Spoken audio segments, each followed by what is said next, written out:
السلام علیکم ورحمۃ اللہ وبرکاتہ۔ اگر آپ روزانہ کی ایک صحیح حدیث سننا چاہتے ہیں تو اس چینل کو سبسکرائب کر لیں۔ شکریہ۔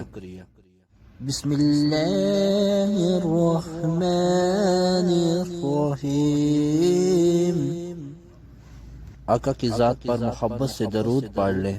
الصلاۃ والسلام علیک یا رسول اللہ وعلی آلک وصحابک یا حبیب اللہ۔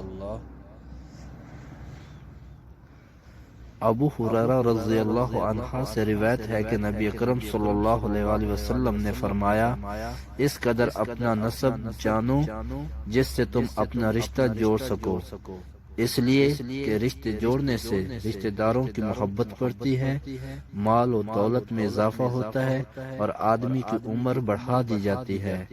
حدیث نمبر 1979 ترمذی شریف۔